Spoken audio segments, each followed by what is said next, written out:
Hello, I'm Jonathan Kirsch with the latest Lakewood news and events. A new year means new appointments for council officers.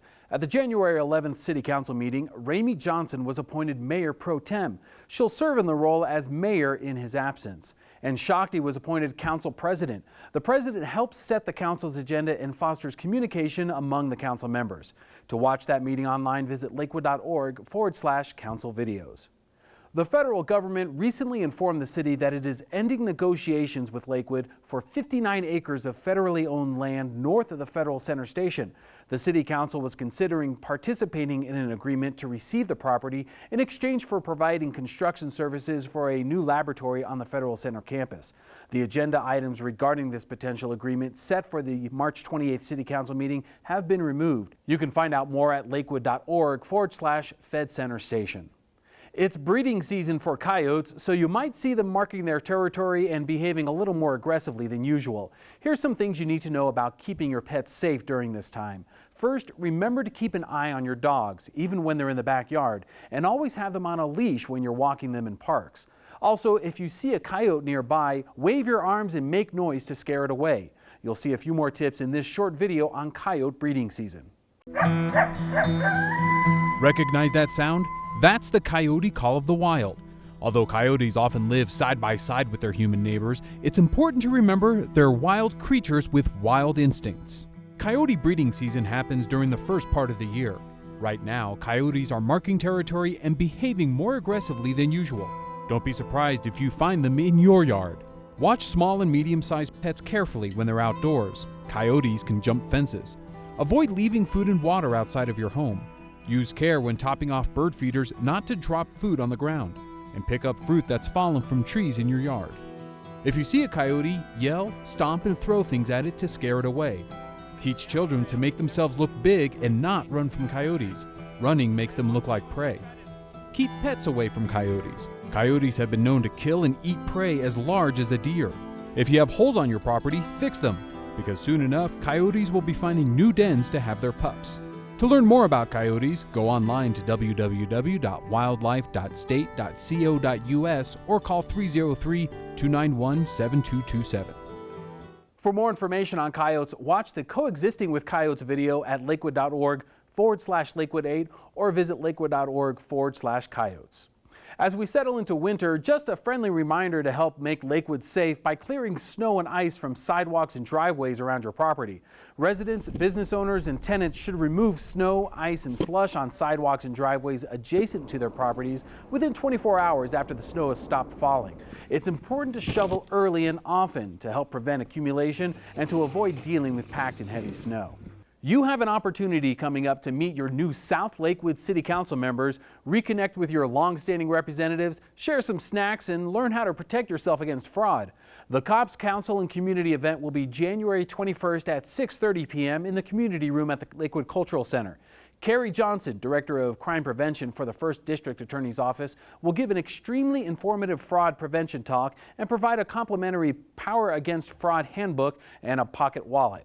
The free event is hosted by the Lakewood Police Department and your City Council representatives from Wards 3, 4, and 5. It's time to nominate your green heroes for the annual Sustainability Awards. If you know someone who is an outstanding leader in creating a more sustainable future for our community, go online to lakewood.org/sustainability awards to find the nomination forms. Residents may nominate people, organizations, or companies for the Community Sustainability Award and youth for the Defender of the Planet Award. The deadline for nominations is March 4th. To learn more, visit lakewood.org/sustainability awards. For those of you who are planning a wedding and looking for a location, keep Lakewood in mind. Lakewood's unique venues allow you to carefully create your event down to the smallest detail. The city provides the combination of affordability, character, and charm. Learn more at weddingsatlakewood.com. You have a say in whether the 1.6-mile fitness trail at Lakewood's Bear Creek Lake Park stays or goes. The trail features 18 exercise stations and was originally installed in the 1980s, but has degraded into a state of disrepair because of flooding and vandalism. Residents are encouraged to take a survey to help determine if the trail should be removed or if resources should be dedicated to its replacement. The survey closes January 29th and is available at surveymonkey.com/r/BCLPfit. It's a new year, and for many families, that means a new addition to their family in terms of a new pet. And if you're in the market for a forever home for a pet, there's a lot of things that you need to consider because it is a multi-year commitment.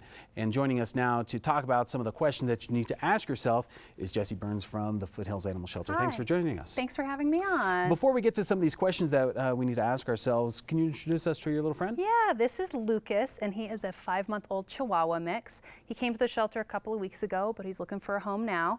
He seems very mellow, but he definitely wants to go to a home that is very active. He was running around earlier, so definitely somebody who has some time to spend with him, do some training, things like that. We're talking about some of the questions that we need to ask ourselves when we decide that we're in the market for giving a forever home to an animal. One of the questions is, do you have time for an animal in addition to the other commitments that you have in your life? Right, exactly. A lot of people are really busy with kids, social activities, if you're in school, things like that. So you really want to make sure that before you even think about adopting an animal, you really want to make sure that you have the time to be able to spend training that animal, especially looking at, do you want a dog or a cat? Cats are a little bit less maintenance because they don't need exercise as much. Do you want a puppy or a kitten? They obviously require a lot more time because they need to be potty trained, basic training skills, things like that. So you just want to think about all those things before you bring home a pet. And you also want to kind of look at your own lifestyle and make sure you get a pet that fits your lifestyle. Exactly. I always use the example of, Siberian Huskies are beautiful dogs, but they require a lot of exercise and a lot of time. So if you're a less active person, if you live in an apartment, they might not be the best animal for you. So you just want to think about things like that. Make sure you find a pet that really fits in with your lifestyle and what you're looking for. Some folks might not know what kind of pet fits their lifestyle. Can you guys help with that? Yeah, of course. One of the great things about adopting from Foothills Animal Shelter is we have volunteers and staff that are trained to talk to you, see what you're looking for, but then also see what your lifestyle is like, so they can make a recommendation based on, how active you are, how much time you have, where you live, if you live in an apartment versus a house, things like that. So we're willing to, work with you and figure out what will best fit you and your family. And another question is, can you afford a pet? Right. Yeah, a lot of people forget about the fact that throughout the course of a year you have annual vet exams, food, grooming, and then unexpected things like boarding when you go out of town, emergency vet visits, things like that. It can cost anywhere between $500 and $2,000 to have a pet for a year. So you want to make sure that you're willing to make that financial commitment.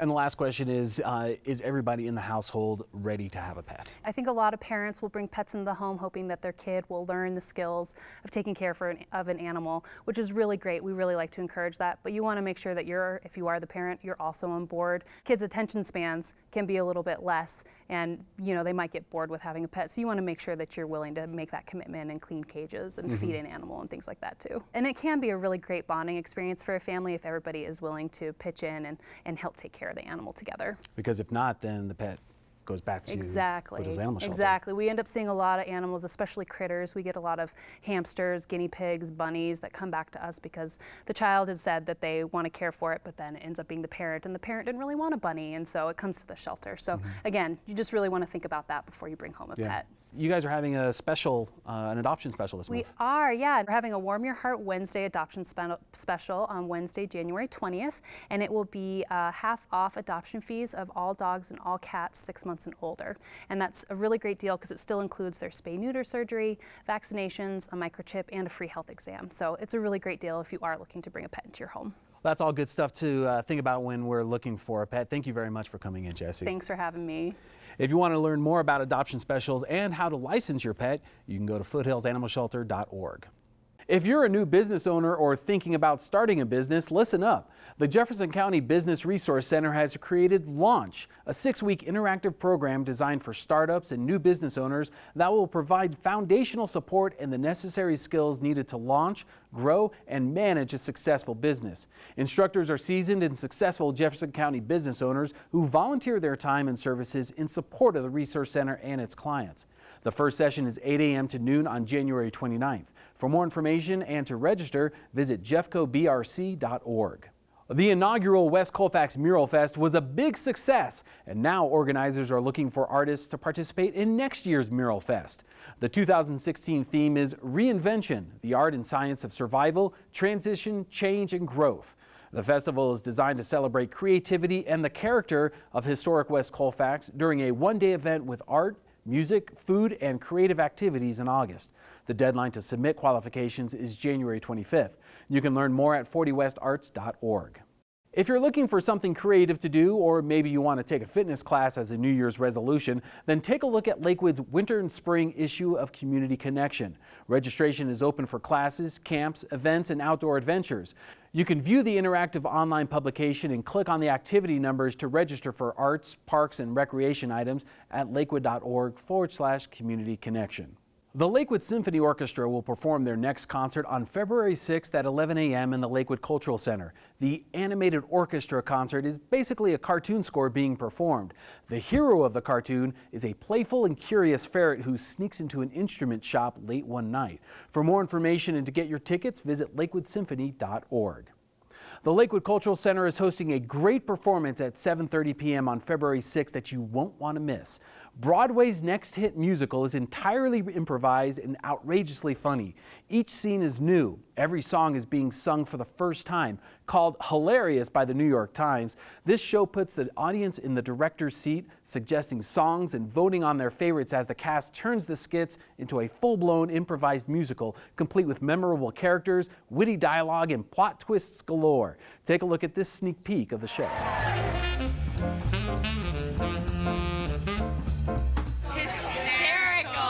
Stupendous. Hilarious. Broadway's Next Hit Musical is a fully improvised awards show and Broadway musical. It's like Whose Line Is It Anyway meets a musical.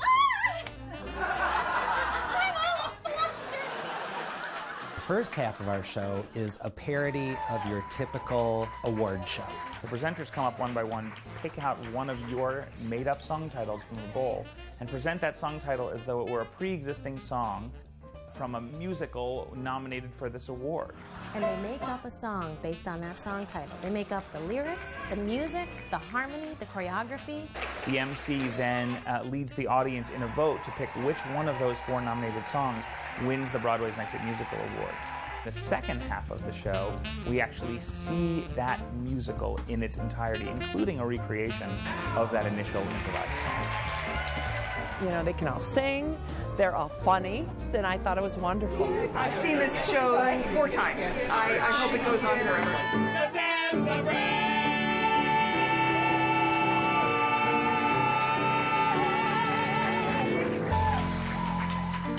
Tickets start at just $20, and you can purchase your tickets by calling 303-987-7845, visiting lakewood.org/tickets, or stopping by the Lakewood Cultural Center box office at 470 South Allison Parkway. Senior, student, child, and group discounts are available.